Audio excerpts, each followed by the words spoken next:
Ladies and gentlemen, you are in the zone. Pete Coles, Rich Sutter. We have got a special edition for you today, folks. Usually we tape on Thursday. Today's Monday. But it's March Madness, folks. We got Bracket Buster Bonanza for you here today. We've got a great show. Only the bracket today, folks. It's a Monday show dedicated only to the bracket. Pete and I usually do it on Sunday night. But to be honest with you, Pete, I was thankful for the little bit of extra time here just to try and get myself organized here. Because what happened last night kind of threw a Molotov cocktail into everything that I was thinking, everything that I was doing. And the NCAA committee, selection committee, we've talked about this before, weapons of math destruction. We've got to really address this stuff because they went off the rails last night, Pete. I have not seen a committee in my time go off the rails like this, like I think they did. And I don't think they got the field all that wrong, but what we have been saying all along with the Power Five, with football, with the plate tectonics moving right now, well, folks, this tournament bracket is that whole episode right in your face. The NCAA didn't hold back. They don't believe in Cinderella anymore unless they come through an automatic qualifier. And the algorithm and the mathematical equations that they have set up here are obviously set up to favor the power conferences. And when they even found themselves in a little bit of a pickle with North Carolina's quad one win performance, which was abysmal, they wiggled out of that one with some subjectivity and some other stuff, which I think, to be honest with you, Twitter is blowing up today. X is blowing up today with it. We're going to walk through it, but there's a little bit of that makes you go here. One of the surprise teams being in the bracket is North Carolina. Selection committee comes out and goes, North Carolina, this is what they said last night, Pete, and I had to laugh. If UAB had beaten Memphis, North Carolina doesn't get in the tournament. Okay, I'm with you. All right. So then they're saying technically North Carolina, the Tar Heels, the vaunted Tar Heels, were the last team going in. What I want to know is, why did you give them an 11 seed if they were the last seed going in? Yeah, right. All right. Here's the other piece, Pete. The head of the selection committee, they have a committee, it gets together. They take the net. They take Torvik. They take Ken Palm. They take any of the mathematical arrangements because, honestly, I don't think this committee's really versed enough to actually get a really good committee group together and forge this thing out without being numerically driven. That's what I will say right away, is that they sit there and they look at the net ratings of all the teams. How did those teams get those net ratings? What went into that net rating? Those are different algorithms that go all the way up and down the boulevard, including strength of schedule. And here's some stuff. We're just going to absolutely blow some of these teams out of the water today, Pete, because to be honest with you, I love March Madness. What they've done with it, really, really not cool in my opinion. Okay? First step, remove all interested university parties from the selection committee. Number one, first and foremost, remove Bubba Cunningham from the search committee. What's Bubba's job during the day, Pete? He's the athletic director at North Carolina University. The team with the weakest profile who got into the tournament was North Carolina University. Interesting. Here's the thing that reassured me completely is that they said when they discussed North Carolina, Bubba got up and left the room. Bubba, come on, Bubba. Sure. All right. I'm sure he made his opinions known before they discussed it. Here's the other piece of it that's going up on Twitter as well. He's a $1.2 million salaried employee in the North Carolina state system. Wow. As a result of the North Carolina basketball team going to the NCAA tournament, guess what Bubba gets? Bonus. A bonus, 1 month bonus, $100 and something thousand. There's a lot of money to play for there. You can see why Bubba was working as hard as he did. Okay, so again, exempt. This is big to me, all right? Because You had teams that get automatic qualifiers. They do exactly what the NCAA asks them to do. They go through the whole thing. They win their tournament, win the bracket, and then they get to go to the NCAA tournament. And the NCAA committee stuffs them into a suitcase in the play-in game. So second piece for the NCAA selection committee, any automatic qualifier does not get put in a play-in game. Take some of those Power 5 teams that you snuck in there with those really, really shaky records and put them in the play-in game. You have North Carolina in a play-in game, but they're in a 6-11 game. They took 2 16s, which was Mount St. Mary's out of the MAC and American out of the Patriot League, and they're playing them off together in a 16-16 game. I don't understand anything of what they're doing in terms of the bracketing either, Pete. I really, really got to go. I think they got to go back to the conference rule also, that if you can't keep a 500 record in your conference, you're not qualified for the NCAA tournament. I'd like to see that. Also, we need to reflect the amount of cannolis that have been devoured. How many guarantee games are on your schedule? Next, look at the home-away differential, and then penalize the teams that are significantly off the median. What's the median, Pete? If you play 30 games, you should be 15-15 or as close to that median as you can. Mm-hmm. But when you play 30 games and 18 of them are at home, 10 of them are away, and 2 are on neutral site, you're +8. That's way off the median. The NCAA selection committee has to start to pay attention to these teams that are way, and I mean way off the median. If you're +8 in a 30-game schedule, you're way off the median. All right. Number one, they did everything they could to get Auburn number one. No, Auburn lost 3 of their last 4 games. Vaunted teams that they lost to, no doubt, but they lost 3 of their 4 games, and they wound up with a number 1 seed. All right, the subjectivity of this thing allows the committee to go to the Power 5 and genuflect every single time they want. Pete, we're referring to it as orchestral maneuvers in the dark. Okay, that's exactly what happened, and we're going to talk about some of the teams that we think really got rubber hosed here. We're going to talk about teams that we think put in their time, put in their money, traveled all over. They've got a home-away differential that's very close to the median. They don't buy games, and the NCAA committee rubber hosed them. We're going to talk about that. All right. Somehow, when they brought Bubba out last night, all right, this is the new thing, I think, in television, in politics, in just about everywhere. If they bring out the guy that screwed everybody to tell everybody how they screwed everybody, everybody who got screwed is supposed to feel good about getting screwed. That's what I thought happened last night with the NCAA selection committee, allowing Bubba Cunningham to go on there and say, oh, yeah, well, I left the room.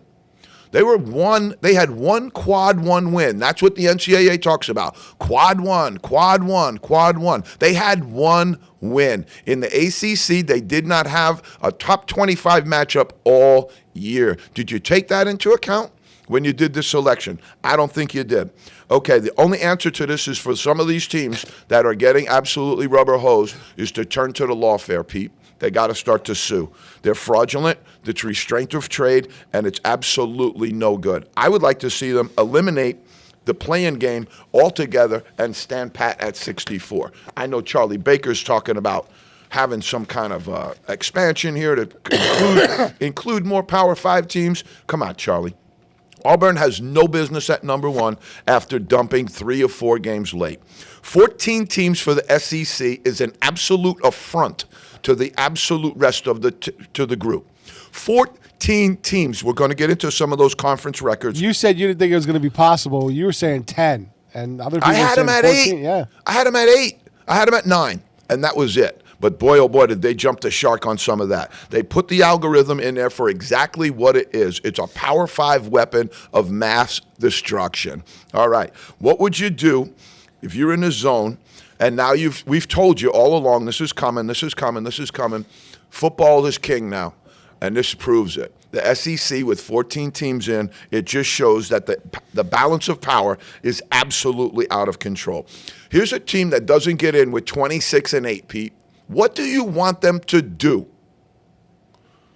to get better, to improve that? Now, again, somebody will say, And I think it's a salient point that if George Mason, who was 26-8, one of the teams I'm talking about, if they were to play in the ACC all year, would they be 26-8?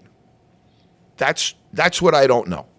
You know, and that's what the committee takes into their account. But what they've done here is completely alleviate themselves of any thought process by just sticking completely to the algorithm, sticking completely to the numbers. George Mason, here's the rubber hose, Pete. George Mason, 26-8, lost in the finals of the A10 tournament yesterday, had in a monster year at 26-8. What more do you want them to do? West Virginia, 19-13. Now, there's three of these that I have circled here that everybody's clamoring about. West Virginia should have got in over North Carolina. West Virginia got no business being in this thing either, folks. Okay? They're 19-13. All right? No business being in Le Grand Ball. Okay, Indiana Hoosiers, 19-13, another circle. They're saying their quad wins were better than North Carolina's and their record. They got no business being in this thing. They just fired their coach in the middle of the season, got rid of him. Boise State at 24-10, they got something to gripe about, Pete. They got something to gripe about, 24-10. They put San Diego State in at 21-9, and San Diego State is in the same conference as Boise State, and Boise State finished above them. Scratching my head on that one. The Anteaters of UC Irvine, Pete, 28-6, no bid. They're clamoring for Ohio State at 17-15. They're clamoring for Ohio State at 17-15 to get in. No way, no shot. North Alabama Lions, 24-10. North Texas, this team's really good. One of the biggest snubs by the committee. This team belonged in the tournament. 24-8, North Texas. They're in the NIT. SMU, 23-10, 13-7, finished above North Carolina. Nope, not there. They're in the NIT. Miami of Ohio, 25-9. Bradley, 26-8. Central Connecticut State, 25-7, got bounced out. They're not getting in. Tennessee Chattanooga, 24-9. San Francisco, 24-9, and relegated to the NIT. Utah Valley, 25-8. Okay, now go back to Animal House, Pete. All right? And they got the scene where they walk in and they go, hey, can we dance with your dates? All right? Well, this is exactly what happened with Bubba and the crew last night. North Carolina wants to dance with somebody else's date. 22-13. One Q1 win, what they call a quad one win. The big thing they say, oh, that quad one wins are just so great. They have one. They have one. Indiana has more than that. Wake Forest has more than that. Bunch of teams have more than that. Kansas, 21-12. They were 11-9 in their league. I don't know where they got that seed from. Baylor, 16-12, home and away. Okay, here's where we're going to talk about it. Baylor, 19-4. They were 16-12, home and away. That's not that egregious, but they won 3 total games on the road all year. Xavier, 21-11, 17-12 on the home and away, +5. Arkansas, 20-13, 8-10 in the conference, 0, and I mean 0 shot at being in this tournament. 17-10 on the home and away. They're +7 off the median. No way this team belongs in. Again, 8-10 in their league. Mississippi State, 21-12. I like this team all year, but they fell off the track, man. 21-12, 8-10, 15-11 home away. They're not that far off the median, but wait till you hear some of these, Pete. Georgia, they get in. All right, I will give you the politics dancing behind this. Georgia's coach is Mike White. His dad was the athletic director at Duke for many years. Worked closely with Coach Krzyzewski and Coach K. Now you know how they got in. Okay, Georgia, 20-12, 8-10 in their conference, 18-10, on the home away differential. One of the biggest culprits of the +8, and they're getting in the tournament. When all of these other teams, and I'm talking about all of these other teams that I mentioned that got rubber hosed, man, they didn't have the home away differentials that these people have. They don't have the cannolis that these people have on their resume. I don't know what these guys are looking at when they look at this stuff. All right. Vanderbilt, 20-12, 18-10, 17-10 on the home away. Oklahoma, I don't get it, man. 20-13. They were 6-12 in their league. .333% in their league, and they're dancing. 17-9 on a home away. They're +8 on the home away. They devoured a whole lot of cannolis out there where the wind comes sweeping down the plain. Texas 19-15. Zero business being in this field, folks. 6-12. 6-12. 18-10 on the differential. All right, Pete. Oof. Oh, and it gets worse. Wait till Thursday. It does. There's a new tournament in town. The Crown. The Crown. The new Crown. The NIT. The Crown. They got a CBI now. Just about every team that's in the Division I, if they have enough money, can get in and play postseason, I guess, now. Oh, my God. The Crown is going to be interesting because the NIT took 6 teams out of the Atlantic 10. I thought they snubbed my guys down at GW personally, too. But it took 6 teams out of the Atlantic 10. Yep. I was a little surprised by that. But my Bonnies are going to the NIT, and I'm happy about that. All right, Pete, we're going GW is going to the Crown. Are they? Yep. I thought they would get in. I'm happy they got in. They're going out to Vegas, and we'll see. We'll see. I wasn't hopeful, really. When I looked at everything last night mathematically, I wasn't hopeful for any Atlantic 10 teams to get into the Crown because they said they were going strictly on the net. And the Crown has this thing where they take 16 teams. Here's the Crown list. The first games. Here's the first 8 games. Utah versus Butler. George Washington versus Boise State. Nebraska versus Arizona State. Georgetown versus Washington State. That's night 1. Night 2 is DePaul versus Cincinnati. Oregon State versus UCF. Well, good matchup. Colorado versus Villanova. And Tulane versus USC. Okay, so the Crown goes like this, Pete. They took 2 teams from 3 different conferences. I have no idea. They left the SEC out, but they took 2 from the Big Ten, 2 from the Big East, and 2 from one other conference that's slipping my brain right now. Some Midwest Conference, probably. From the, I want to say it was a Big East, the Big Ten, and the Big 12. Maybe it was those. I'll find out when we go further into the show. But that's how the Crown worked out. And then they selected 10 other teams. Now, how maybe a team like some of these other teams, you sit there and go, well, how did they get into the Crown when their net rating wasn't as high as like 40 teams that were in between them? Because if you look at, you're going to take 37 at large from the NCAA, right? You got 31 automatic qualifiers, 31 at large, or maybe it's the other way around. But it's pretty evenly split. So then you get in your net, so you've taken out, your top 40 right there. Now you get into the net, the NIT is going to select, now they're going to take 32 teams. And they're going to take 32 teams, and they're going to take the next 32 teams that are in the net. So if you look at some of these teams that have 100 net, 100 number of net, how did they get in? It's probably because a lot of these other teams said they didn't want to play.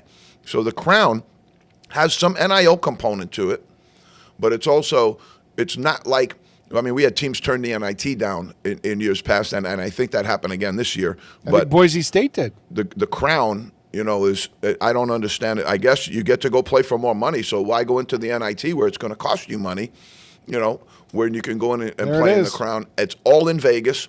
It's a nice little tournament. I'm excited to see my guys in GW out there, and I'm really excited to see how that goes. But they did launch it, and they did take 2, 2, and 2. So there's 6 teams in there that were automatically slated. I'd like to see them kick that back a little bit. But again, between the NCAA and the NIT, that's plenty for me. I really don't need another tournament. Pete, let's hit the play-in games. See if we can make it all the way through this bracket today, folks. Took me 4.5 minutes to do, man. All right. Here's what I'm talking about here.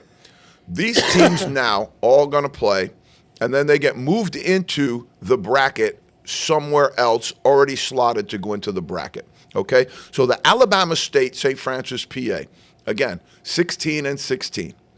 2 teams, especially St. Francis, Pennsylvania, didn't have great resume, so you wound up with a 16 seed. Alabama State, again, not a great resume. So one of those 2 teams will win, though, and the winner of that team gets the pleasure of playing Auburn. So the winner of the Alabama State, St. Francis game is going to get Auburn, all right? Now you get into this thing here where they took these teams and they go Texas and Xavier, all right? Giving them both 11 seeds. That's a very good game. I don't think either one of these teams, maybe Xavier belonged in because they got very hot at the end, but Texas has no business being in this field. 0 business being in this field. This is the Power 5 right up in your face. Right. Okay? Yeah. But I got North Carolina going to the Final Four, Pete, and I'm going to tell you why. So now you got Texas Xavier. The winner of that game gets Illinois, who's a 6 seed. All right, that's tough for Illinois. You know, you're going to throw in one of those two teams. Those are two pretty good teams. I don't think they belong in the tournament, but in terms of your matchup, I don't think that's a great matchup for Illinois. American and St. Mary's. Now St. Mary's beats Iona for the MAC. American wins the Patriot. They get matched up against each other. So what happens here is they took these 2 16s and made sure that at least one of them gets into the dance, the real dance, which I'm okay with. But I don't think if you won, Mount St. Mary's won their tournament, American won their tournament, I don't think if you won your tournament that you should be in a play-in game, personally. That's just my own feeling on that. So the winner of that gets the pleasure of playing Duke. All right? And I'll go through who I like in these games just quickly, but they're not really consequential in your bracket because none of them are going to get out of that. None of them are going to get out of that next game, in my opinion. They get Duke, the number 1 seed. San Diego State versus North Carolina. Again, a very, very good game. Tough matchup for North Carolina. Tough matchup for San Diego State, but I guess they're both happy to be playing. The winner of that gets Mississippi. That's one of the reasons I think that Carolina can get out of here. Number 1, the committee is going to want to do everything in their power right now to validate North Carolina. They're getting destroyed with criticism. They're getting absolutely beat over the head with criticism about this North Carolina pick. It looks like the fix is in. And well, they should. But, you know, at the end of the day, you still gotta make it work, you know. And here, when I looked at the whole bracket, when mine came out, I said, okay, that's kind of how I thought it would represent. But the way that this all went down, especially with some of the seeds, we'll talk about that as well. But Louisville getting an 8 seed was just reprehensible. There's some others in here that aren't very good either, and we're going to talk about those as we go through the bracket. But let's go into the first game, Pete. Alabama, St. Francis. I'm going to pick St. Francis, PA there. I don't know why. I don't know much about either one of those teams, but it's been a long time since St. Francis been in there, and let's get them in the big dance. All right? Texas and Xavier.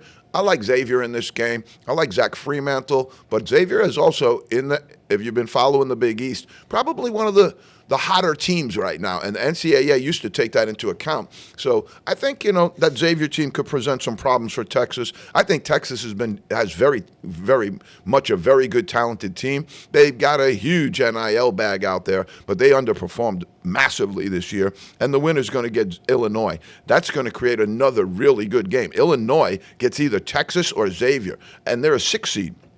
American, St. Mary's, I'm going to go with St. Mary's there out of the MAC. I worked in both of those conferences, so I'm a little bit torn between both, but they get Duke number 1 after that, so it's not really going to matter. But I would like to see Mount St. Mary's advance.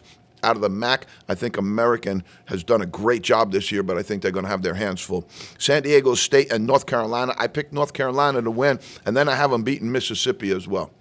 All right, Pete, what I did was I did a bracket, but then I took you through every single game that we have. So Pete says we're going to start in the East, which is going to cause me to just shuffle a little bit here, but we can get through it, I think, and we'll do okay. All right, Pete. So we're going to take Duke right away. Is that where we're at? There you go. All right. So in the East, we have Duke, and they're going to get the play-in. They're going to get the play-in from the Patriot MAC. All right? I don't see any problem for Duke there. No problem for Duke at all there. All right. Next game up is going to be I think you're going to see, when you say Mississippi State and Baylor right there, that's a tough game. Really, really tough game. Great, great matchup. I've been high on Mississippi State all year, and I thought Baylor would have a very good run this year, but Baylor lost Edgecombe. He's back now. That might help. And also Mississippi State, they've underachieved a little bit, but, man, they are massively talented and could get rolling. I have Mississippi State winning that game. Oregon over Liberty. Arizona over Akron. Akron is a team, if any local fans get used to it, that's who UMass is going to be looking at next year. Okay, we go to BYU, VCU. One of the toughest games to call for me because VCU is very good, very talented, but I picked BYU there. Wisconsin and Montana, let's go Wisconsin. St. Mary's and Vanderbilt, I picked Vanderbilt there. St. Mary's folded up at the end of the year a little bit. I think they're very good, but they're going to meet a very, very physical Vanderbilt team, and Mark Byington is a very, very good coach. Alabama against Bobby Moe. Robert Morris hasn't been in the tournament in a really long time. Very excited to see that. But they're going to go out very, very quickly to a good Alabama team. You got Houston, SIU, Edwardsville. This is a 16-1. Houston all the way. I got Gonzaga over Georgia, although that game could go either way. That game is going to be a very, very close game. But Mark Few's been in a bunch of Sweet 16s. It's tough to bet against him. All right, Clemson and McNeese, they absolutely nailed Clemson to the wall with this selection. McNeese is very good. Will Wade has been talked about in all of these job openings out there, maybe even staying at McNeese because he likes it there. But I got to be honest with you, that's a really, really tough game, but I picked Clemson. Purdue and High Point. High Point's really, really good. Got a really good coach, but I took Purdue there because I think Painter is really doing a great job. Illinois and Texas, Xavier winner. I got Xavier there. I took Xavier over Texas, and I'm going to punch Xavier all the way through over Illinois. Illinois is young. They've had a bunch of injuries, and the Xavier team is playing very, very well right now. Okay, that leads us to Kentucky and Troy. We're going to go with Kentucky. Down below, UCLA, Utah State, another great game. Utah State with 3 different coaches, 3 different trips to the NCAA, but I think Mick Cronin's going to take them. Tennessee and Wofford down on the bottom side. Boom, let's go Tennessee because I got Tennessee in the Final Four, Pete. Shift it. Wait a minute, you moved into the Midwest on me. I didn't even have that graphic up. I went all the way through it. I'm sorry. Oh, okay. I did 1 and then 3. I'm sorry. So we were supposed to go into the West right now. Yeah, but you want to? Okay. Let's go south. All right. Can you do that for me? Yep, I can all do right, south. because then it's easier for me. All right, so we got Auburn in the play-in game. We're going to pick Auburn, go through that play-in game. You got Louisville and Creighton. Wow, what a first-round matchup. That's an 8-9 game. Louisville got screwed, so did Creighton. Neither one of them belongs in an 8-9 game, but I like Louisville's team. I watched them play. They almost beat Duke, obviously without Cooper Flagg, but some of this stuff's really funny too, Pete, all right? Duke jumps up and goes, Cooper Flagg's okay. Cooper Flagg's okay. They get a number 1 seed. Kashad Gilbert goes out for Iowa State, and they drop them down to number 3. It's just funny. They look at this injury stuff. They have no bearing, no reason to look at injuries. That has nothing to do with anything. One of their good players gets hurt. Somebody else can pick up the slack. You obviously don't know how teams work. All right, so I got Louisville going there. Michigan, UC San Diego. Another tough game, but I like Dusty May. I'm going Michigan there. Texas A&M, Yale. I didn't pick a lot of upsets, but if you're looking for one, there's one. This Yale team is very, very good. Really? Oh, yeah. Oh, yeah. Very well coached as well, too. Mississippi and the San Diego State UNC. I got UNC going. I think the committee's going to want to justify this pick, and they're going to be some nice home cooking for them Tar Heels.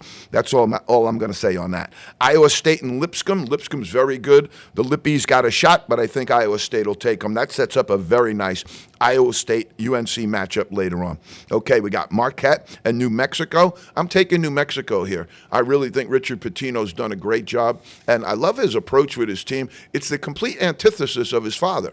It's amazing. But he's been very effective, very, very good, and another gentleman who's being banded around by all of these different positions, and I'd like to see him come back east. I think he'd do a great job.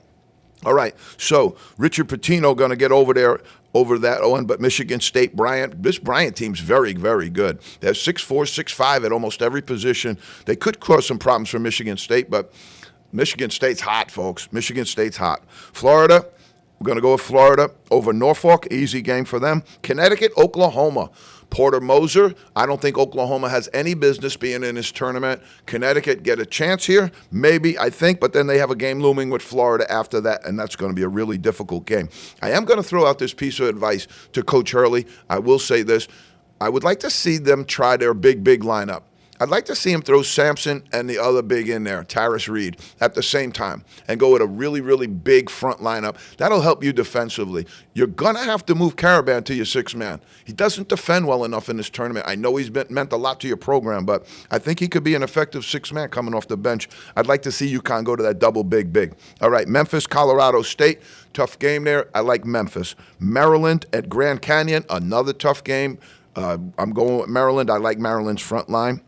very, very much. You got Memphis, Maryland in that next bracket. Very, very good game there. You got Missouri and Drake. Tough game for Missouri. Drake, very, very well coached by Ben McCollum. I think I'm going Missouri there, though. Texas Tech over Wilmington. Yes, sir. I got Kansas over Arkansas. Arkansas, 0. And I'm going to say 0 reason to be in this tournament. Okay. Kansas takes that one. And then you got St. John's against Omaha. We're going to go with the Johnnies. Going to go with the Johnnies there. All right. So now, I don't even know where we go, Pete, but let's go back to the East. Okay. Can we do that? Yep. And then I'll go in order with you. So we'll go East, West, Midwest, and South. All right. So now you got Duke playing Mississippi State. I got Duke. Oregon goes up against Arizona. I'm taking Arizona there. I like this Arizona team. They're talented. BYU, Wisconsin. We're taking Wisconsin and John Tanji, one of the best players in the country right now. Really, really good matchup there, though. You got Vanderbilt and Alabama. Another good matchup. Alabama's got too much up front for them. Houston and Gonzaga. What a great matchup. We got a real, real great coaching sideline matchup right there. I think Houston's got too much for Gonzaga this year, and I think they're going to advance. Clemson and Purdue. Brownell, he was on the hot seat. Now he's going to be the king somewhere. Clemson over Purdue, and then you got Clemson. I'm taking them, and they're going to match up with Houston in the next round. And then I think I jumped into the Midwest on you, Pete. That's okay. I don't have graphics that far anyways. Okay, so we got Clemson and Purdue. I'm taking Clemson. Xavier and Kentucky. I'm taking Kentucky. UCLA and Tennessee. I'm taking Tennessee. All right, now we're over on the other side. We're in the South. All right, Auburn, Louisville. What a matchup. What a matchup. I'm going to take Louisville here. No, actually, I took Auburn. Excuse me, Pete. I took Auburn. So you have Auburn going deep then? Yeah, I got Auburn going into the Final 8. One of the reasons I'm a little south on Auburn is they got their plane turned around, right? So that says something to me as a coach, that they have some systemic issues there with their discipline, with their focus, right? Then I watched them play the other day, and their defense is gapped all over the place. Their defense is completely gapped all over the place. Their effort isn't 100% on the defensive end right now. And if they don't get that rectified before they go into the tournament, they could get bounced. Who knows? But I got Auburn taking Louisville. Michigan, Texas A&M, great matchup. I like Texas A&M here. I'm a big Buzz Williams fan. UNC, Iowa State, great matchup. I'm going to ride UNC a little bit here because I think the tournament's going to want to have some validation. New Mexico against Michigan State. I think Michigan State's really, really good. I'm going to stick with Michigan State in that one. All right, now we go down to the bottom. My team, I'm gonna give it to you up front, folks. I got Florida winning it all. They play UConn. I'm gonna go Florida. Memphis and Maryland, great game. I'm gonna go Memphis. They got junkyard dogs on that team. Missouri, Texas Tech. I really, really like Texas Tech team with JT Toppin, and that's going to be an athletic matchup. If you want to watch athletes cover the floor, get up and down the floor, that Texas Tech Missouri game has the chance to show something really good. Another great matchup here to close it out. Kansas and St. John's. Wow. Holy smokes. This St. John's team's playing the best defense I've seen a team play in a long time, and Patino has them cooking with gasoline right now, and it seems like he's mellowed a little bit, you know, and I think that's been pretty good. But I got the Johnnies going out. I have the Johnnies actually going to the Final 8. All right, so now we're up in the Duke-Arizona matchup, back in the East. Great matchup here. Duke, Arizona. If there's a chance that Duke gets beaten before they get to the Final Four, this is a real shot that they get beaten. Arizona's pretty good. I don't know what happened to them all year, but they got a lot of talent on that team. Duke, very good, but Cooper Flagg's injury, that's something to keep an eye on, folks. The more they get into the tournament, the more it'll help him, I think, but not if he's playing on it right away. You got Wisconsin and Alabama. I'm taking Alabama there. Duke-Alabama matchup is going to be a great Elite Eight game. Houston and Clemson. I'm going to take Houston. Clemson, very good, but I think Houston's got a special team this year. Watch them. Keep an eye on them. Kentucky and Tennessee, SEC matchup. When you got 14 teams in the SEC, you're going to wind up with some SEC matchups. Here's one of them. I like Tennessee to get through there. All right. Now you got Auburn, Texas A&M. That's going to be a monster game. I got Auburn there. Then you have UNC, Michigan State. I'm taking UNC there because I think this team could get hot. And if they do get hot, they've got something there. They got some talent there.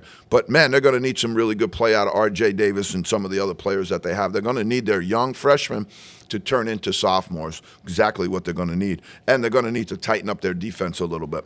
Florida, Connecticut, I'm picking Florida there. Memphis, Maryland, I'm taking Memphis there. Florida-Memphis matchup's going to be a good one. And then Texas Tech, St. John's, I'm taking St. John's there. Wow. So now you got where we're in the Elite Eight, okay? Right now, I have Duke, Alabama, Houston, Tennessee, Auburn, North Carolina, Florida, and St. John's. That's a serious Elite Eight. The NCAA is probably hoping for Richie Sutter's bracket. The NCAA is probably hoping for this because I took out a lot of the upsets. There's a lot of upsets in the tournament every year, but you can't predict them. So I'm trying to stay along the line here of trying to think what the NCAA is looking for, and then we go. All right, so Auburn, UNC, Elite Eight game. I took UNC all the way. I just think Auburn has some issues, and eventually those issues are going to catch up with you. Florida, St. John's, what a matchup that's going to be. Florida's big. They're huge. They've got size, and I think they got the best backcourt in the country.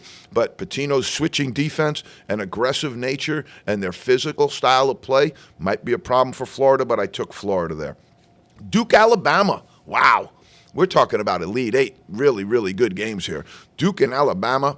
Duke and Alabama going at it. Alabama gets past Wisconsin. Duke gets past Arizona. Wow, that's a matchup. That's one for the ages. I picked Alabama there. I think Alabama's got a little bit more than Duke does, and especially if you're going to have Cooper Flagg hurt. I think basically what I've said all along is there's something about this Duke team that I just can't get my arms around. I think Coach Shire has done a great job, but there's just something about them feel-wise, and I think they're going to run into a buzzsaw at Alabama. Houston and Tennessee, wow. You can't ask for better matchups than this. This Elite Eight goes out like I got it. The TV is going to be clicking. They're going to be getting ratings like nobody's business. Houston and Tennessee, I picked Tennessee in that game. So my Final Four is complete, Pete. I've got UNC, I've got Florida, I've got Alabama, and I've got Tennessee. That's unbelievable. Now, that's 3 SEC teams out of the 14. That's 3 of them that remain. All right? I didn't do it on purpose. It just turned out that way. Pete, that's the bracket for us. Now, we're going to get into some of the games that are going on, and we're just going to fly through these, give you a little bit of thought process, maybe some other little tidbits that we can throw at you, which will inform your selection. We don't want to tell you who to pick, folks. We want to give you as much information as we can so that you put together a bracket that's really good and fits your needs and fits your likes. Really, what I've said all along is if you're going to take Rich Sutter's bracket for the last 28 years, you're going to get blown up because my bracket gets blown up every single year. And we're going to laugh about it. It got blown up last year, too, on the show. But now I'm publicly coming out and having it. So it's a little different, but still fun. Let's talk about Auburn, Alabama, St. Francis game. They took care of Auburn here. They took care of Auburn here because Auburn didn't belong as a number 1 seed, in my opinion. And they got the best of the best in those playing games. They got the best of the best. Alabama State and St. Francis, I mean, even if you're going Mount St. Mary's and American, I would say that they got the best of the best there. And that means that they were probably seeded number 1 overall. And I don't see that at all. The committee has to come up in their number 1s. They've got to seed somebody number 1 overall. It looks like they did that with Auburn, and I really think that's a mistake. Game number 2, Louisville and Creighton. This is one of the best first-round games of the entire tournament, folks. 8 for Louisville, 9 for Creighton. The NCAA committee should be disbanded just for that, okay? Both teams got bad seeds, if you ask me. They gave both of them a bad seed. Michigan, 5th seed against UC San Diego. That's going to be a barn burner, folks. Michigan won the Big Ten tournament. I don't know. And again, Dave Portnoy might back me up on this one because he's the biggest Michigan fan out there. How are they a 5 seed? How are they a 5 seed? I don't get that. UC San Diego is a really tough team and a really tough matchup for them. I don't understand how they caught a 12 seed. I'm really, like, you see San Diego, you look at their record, and then North Carolina is seated above them. I don't get it. They have like 26 wins. Texas A&M versus Yale, we talked about this. Watch the Eli's, folks. Watch Yale in this one. They've got some really, really good returning players. They're very, very well coached. They've been in this tournament before, and I can guarantee you they're going to give Texas A&M something to worry about. Mississippi against the San Diego State North Carolina winner.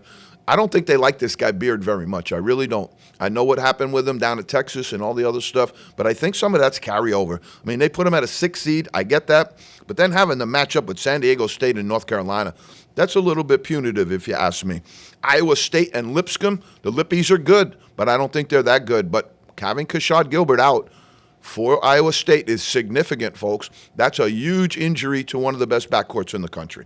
Marquette, New Mexico. I like New Mexico in this game, but, man, that's a 9-10 game that'll knock your socks off. First round, Marquette, New Mexico. That's where you see the most value in these games. You know, those 8-9 games, the 7-10 games. This is a 7-10 game. Marquette 7. New Mexico, I thought they got a really bad seed at 10. What I'm really taking umbrage with the committee is with some of their seeding. Terrible. Michigan State versus Bryant. This is not a walk in the park for Michigan State by any means. They're not a walk in the park. They're very well coached, Bryant. They got a really good movement going on there. They got some momentum. They got a little bit of juice. And every single one of these teams that comes in is a 16 or a 15 seed.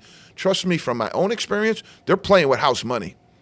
They're out there playing loose because they don't have anything to lose. Michigan State goes out in the first round of Bryant. They got something to lose. That matters. Florida, Norfolk State. I think Florida handles them, but Norfolk State's pretty tough. Connecticut, Oklahoma. Man, this is a Power 5 power play right here for Oklahoma getting into the tournament, just taking it with a 3.33 winning percentage in your league. I don't care how good your league is. That's not cool. And to knock off some of those other teams that don't have the cannolis, don't have the home-away differential, Oklahoma was a serious felon on the home-away differential. I don't like it. Memphis 5 over Colorado State. I thought they did Penny Hardaway wrong there because I think Memphis is pretty good, and I think Colorado State's really good too. I think they're going to have a good game there. Maryland, Grand Canyon. Bryce Drew's taken a bunch of teams to the NCAA tournament, had Grand Canyon there last year, poised, ready to go. I think this Maryland team's a little bit different, though. They really score the ball well, and they call them the Crab 5. Down in Maryland, they call them the Crab 5. I think the Crab 5 can make some noise here. A 4 seed for them, not terrible. Missouri and Drake. Boy, did Missouri catch a bad one here because Drake is so well coached, so fundamental. They're going to give Missouri a problem, but I like Missouri's athleticism in this game. They just come after you, and I really like the way I like their style. So I think their style might be able to throw Drake off a little bit. Texas Tech and UNC Wilmington. Texas Tech at a 3 seed, Wilmington at a 14. That's one of the best 14 seeds you're ever going to see in your life. Texas Tech better be ready, but Texas Tech's very, very good, people. Kansas and Arkansas. Boogie Fland is back. He's been out since mid-January. He will be back. The Stepanak New York product really helps Calipari's group here, but they walked into a 7-10 matchup with Bill Self and the Kansas Jayhawks. That's a tough one. Don't rule out Arkansas there, though. Arkansas could get going. St. John's, Omaha. This Omaha team is not a 15 seed, folks, and St. John's at a 2. St. John's was very, very close to me to pushing Auburn out of that number 1 seed, personally. Now you got Duke and American over St. Mary's. The Dukies will roll there. I don't see any problem for the Dukies, but I do see some issue with them down the line with a really big, athletic team that can really shoot well and push it out. Alabama's one of those teams. There's some others. But again, as I alluded to before, when you're in Alabama and you're shooting the amount of threes that they're going to shoot in a game, it's only going to take one bad game for you to get bounced in this tournament. And so their propensity for the 3 ball is great, and it spreads the floor, does a lot of European-style things for them, but it also don't go too well when that ball's not falling. Mississippi State, Baylor. Again, we talked about 8-9 games, Louisville's 8-9 game. This is a great 8-9 game. Mississippi State and Baylor both got bumped up in their league a little bit, but they're both mega talented. North Shore Dormier, really good big man for Baylor. You've got the guard back now, so I think they're going to be okay. And VJ Edgecombe, having been hurt, really threw this team off a little bit. They'll be back. Same thing happened with Boogie Fland at Arkansas as well, too. Oregon, Liberty. All right, Liberty, Liberty, Liberty, that crazy commercial we hear in our brains all the day. 5 seed for Oregon, pretty good. Dana Altman's a really good coach. They're going to beat Liberty. Arizona, Akron. This Akron team is very, very good. That could be an upset special, but I'm not calling it. BYU, VCU, another 6-11 upset special. If you're looking for upset specials right now, I'm saying 6-11 might be your best place to look. Wisconsin and Montana, the Grizzlies are hot. Grizzlies are hot. I don't know how you get that job and get it cooking very well, but Wisconsin will survive there. St. Mary's really got hosed with the rubber hose here, catching Vanderbilt. I know they lost to Gonzaga in the finals of their tournament, but, man, that was rough. That's rough. To put them up against Vanderbilt right there, that's not cool. Alabama versus Robert Morris. That's a 2:15 game. Robert Morris is going home quick. Houston, Southern Illinois University, Edwardsville. All right, that starts the Midwest. Houston's a number 1 seed. I like this Houston team. They're gonna probably come out clawing and really, really working that defensive end. Gonzaga, Georgia, again, 8-9, another great game. Georgia has zero business being in this tournament, in my opinion. One of those SEC teams that they should have cut off at 9, then they went all the way down to 14. Not sure how they got there. Clemson, McNeese. Clemson at a 5 to get McNeese at 12. The Cowboys are nasty. They're tough, and Will Wade is a really, really good coach, and he's looking to maybe get back into the big time. Clemson drew a tough one there. I got Clemson winning it. Purdue, High Point. That's a rough game for Purdue. High Point team is very, very good. And what you're going to see here is, Purdue's a 4 seed right now, but they were one of the first ones to go out to a 16 seed when FDU beat them. So Painter's going to have his team ready, but this High Point team's a problem for them, I'm going to tell you right now. Illinois and Texas Xavier. I think Illinois has been fading. I think their 6 seed was a little bit of a Power 5 push, and I think Xavier's been playing some of the best basketball in the country. Sean Miller, the former Arizona coach, is a very, very high-level coach. But I also think that they really, really have it going right now, and they've gotten Fremantle back, and he's kind of the glue to them. I think that's going to be a really interesting team to watch. Kentucky and Troy, the men of Troy are playing really good basketball. They could knock Kentucky because this Kentucky team very well coached, but they haven't had the full bag yet. Calipari completely blew them out, on a garage sale last year with the NIL, took all of their players with them pretty much, took a few other guys with them, and Pope didn't really, really get a chance. But I saw this Kentucky team play a couple of times this year. They're much, much better suited with Coach Pope than they were with Coach Calipari. UCLA, Utah State, wow. Really, really rough game. At least Mick Cronin doesn't have to see the Statue of Liberty on this one, and they're going to be able to stay, and I think they're going to be able to get Utah State. They got a lot of talent on this team, but you look at Mick Cronin's press conferences, it's very symptomatic. He's the guy who's saying exactly what's on his mind.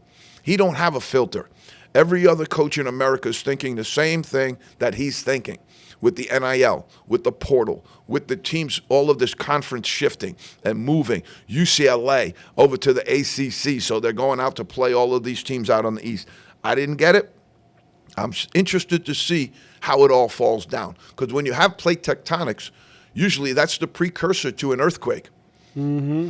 So let's see if these tectonics really, really keep shifting. You got really, really, a good game there, though, UCLA and Utah State. And now you got in the 32nd game, Tennessee versus Wofford, 2 versus 15. This is what I saw, and I thought, wow. Even Tennessee getting Wofford, Wofford's good. Wofford's very good. So you almost had to go down to the 16 seeds to really, really feel like you got a pretty good matchup.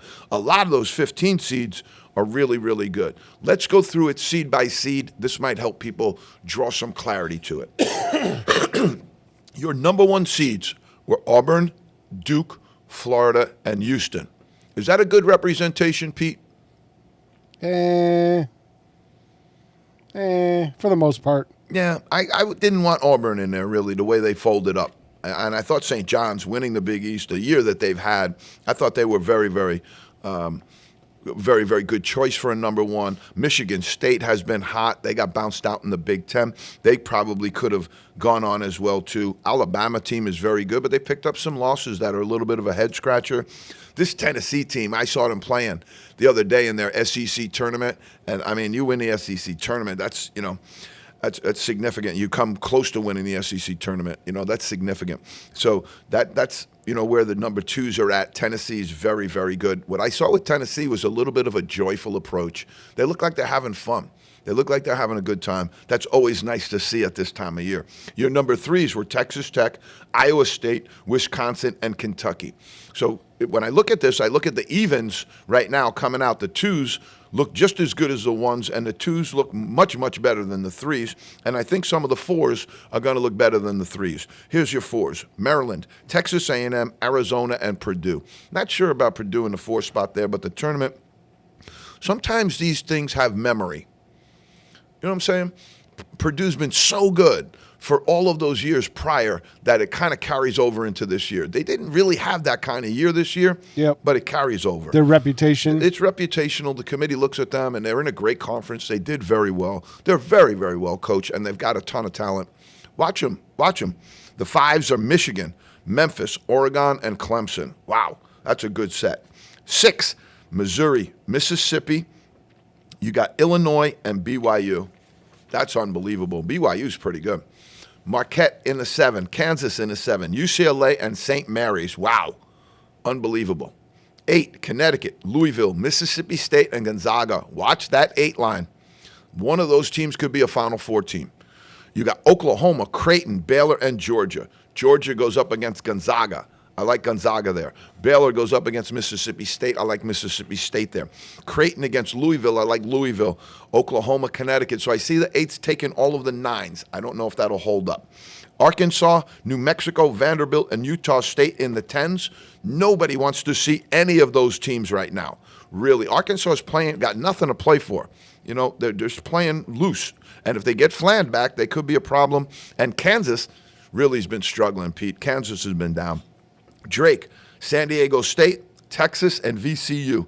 Xavier, Texas, Xavier, San Diego State, UNC. Those are your 11s. Drake, VCU at 11. Wow. You don't want to see either one of those teams if you're a 6.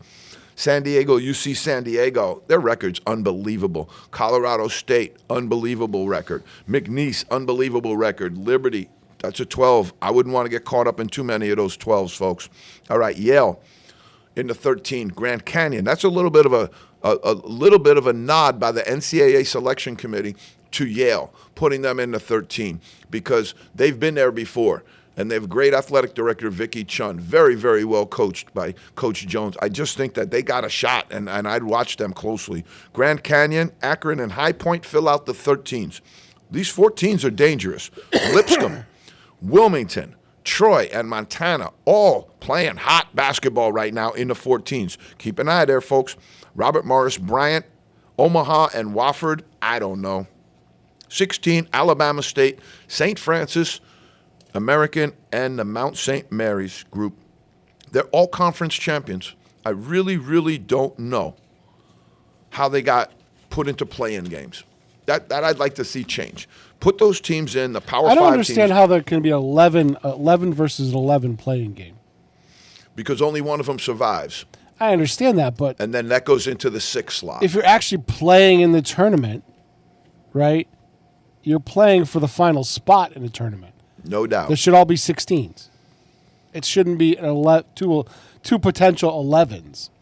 If you tell me that North Carolina was the last team in, how are they in 11?